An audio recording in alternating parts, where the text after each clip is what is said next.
Arkadaşlar merhaba, Mert'le Tasarlı kanalıma hoş geldiniz. Bugün sizlerle birlikte NX Graphics çizim programımıza kaldığımız yerden devam ediyoruz. Artık biraz daha extrude oluşturmaya, katı oluşturmaya başladık ama merdivenleri basamak basamak çıkıyoruz ve bugün de döndürme ile katı oluşturma ile ilgili örnek olsun istedim ben. Bunun için bir parça seçtim. Bu parçamız da bu. Dilerseniz yine çizimimize başlayalım. New sekmesinden buradaki bugün sizlerle birlikte NX 10. serimiz yani 10. içeriğimizi 10. çizimimizi yapıyoruz sizlerle birlikte. Onu hallettikten sonra çizim programına giriyorum.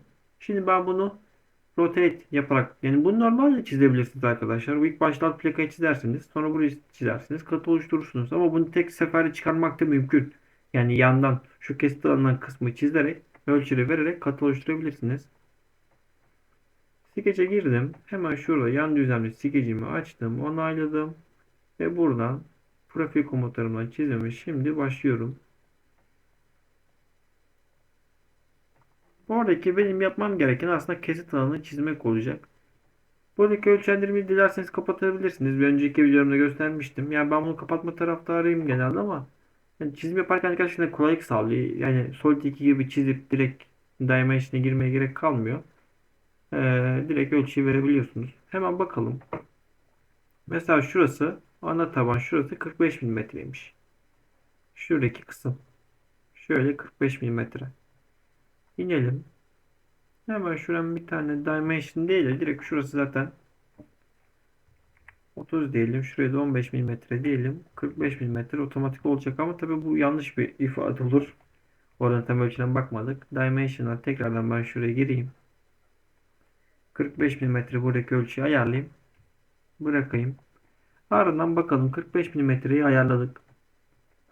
Ve şu uçtan şuraya çap 120'ymiş. Yani doğru mu yere girdim? Evet, tamam, doğru yere parmak bastık arkadaşlar. 120'ymiş. Yani şuradan Dimension'dan yani şurası aslında. Ben dediği kısım burası da 60 milimetre. Döndüğü zaman 120 olacağı için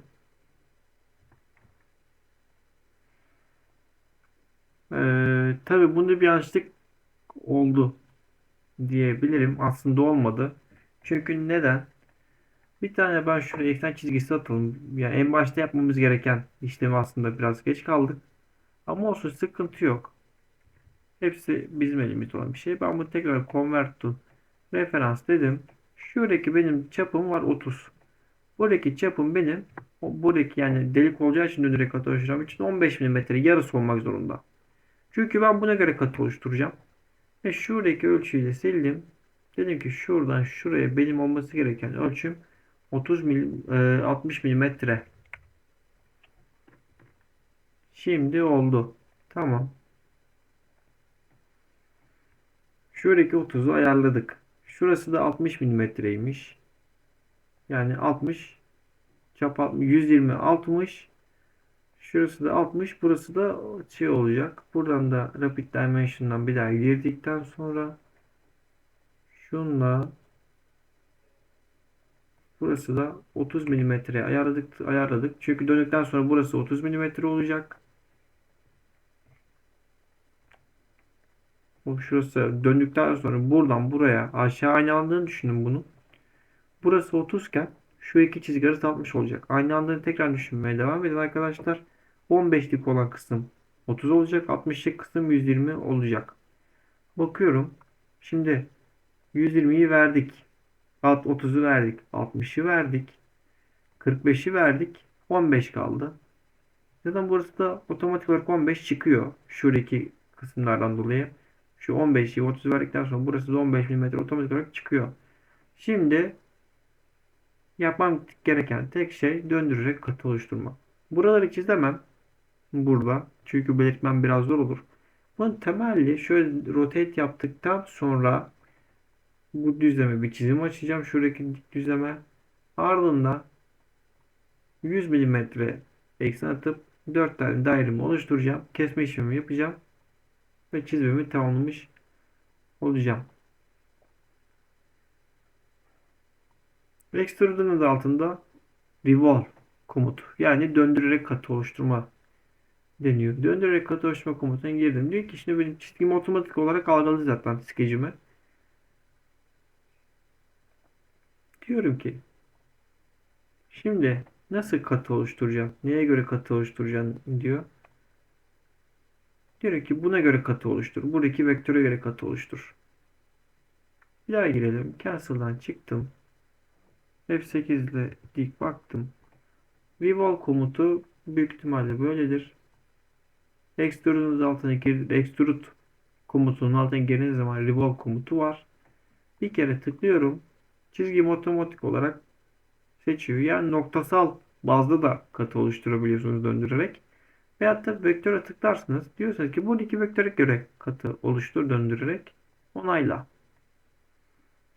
Bakın arkadaşlar katımı şuradaki skece göre oluşturmuş oldu. Direkt ben bunu buradan gizliyorum. Perspektif bakıyorum. Yapmam gereken tek şey şurada radüsler var. Oradaki radüsleri kıralım. Burada Edge Blend. Edge Blend altında Face. Bu hem yüzeylere hem katılara hem burada chamfer. Bu da path oluyor. Ama benim kırmam gereken radüs. Radüs'e bir kere girdim. Ölçüsü verilmeyen köşe kavisi radüs 3 diyor. Ben buraya radüs 3'e girdim. Birinci radyüsüm burada. İkinci radyüsüm de burada. Onayla cancel. Tamam. Radyüslerimi de kırdım. Başka bir yer var mı? Şurada varmış. Çift tıkla girdim. Dedim ki burada benim radyüsüm var. Bunları da onayla. Başka bir yerde yok. Şimdi skece tıkladım. Bu düzlemde çizimimi açtım.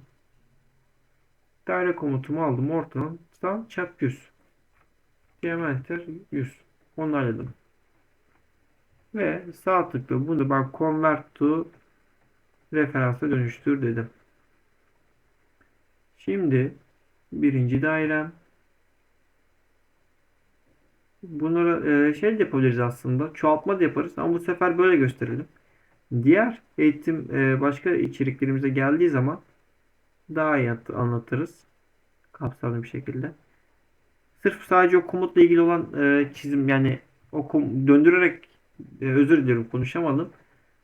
Bu eksen doğrultusunda bunları çoğaltmayı gösterecek örnekler yaparız daha fazla gerekirse daha iyi olur sizin için. Şimdilik böyle yapalım. Tek tek çizerek yeni başladığımız için çok temel seviyeden gidiyoruz. Şimdi burasının çapı 11 milimetre. 11 milimetre buraya girdik. Onayladık. 11 milimetre buraya girdik. Ondan sonra 11 milimetrede buraya girdik. 11 milimetrede buraya girdik. Ardından Revolve'un altında Extrude'a girdim. Ama bunları subtract yani çıkarman lazım dedim. Otomatik olarak zaten program algılıyor. Yanlış tıkladım.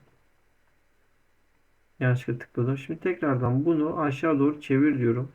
Ve kaç milimetre? 10 milimetre. Yani şuran value kısmından da yapabilirsiniz aslında arkadaşlar. Bir sonrakine kadar da yapabilirsiniz. Apply diyorum. Cancel ve şuradaki çizgileri height'ı gizledim. Perspektif baktım. Koordinat düzlemimi de height diyorum. Unite mi? Hepsi birleşik mi? Hepsi birleşik. Sıkıntı yok. Şöyle kalabilir. Bakıyorum. Başka bir şey yok. Bu çizimimizi de tamamlamış olduk arkadaşlar sizlerle birlikte. En ilk sene başlayanlar için pratik çizimlerimiz kaldığı yerden devam edecek. Daha fazlasını istiyorsanız kanalıma abone olmayı unutmayın. Bir dahaki videomuzda görüşmek üzere.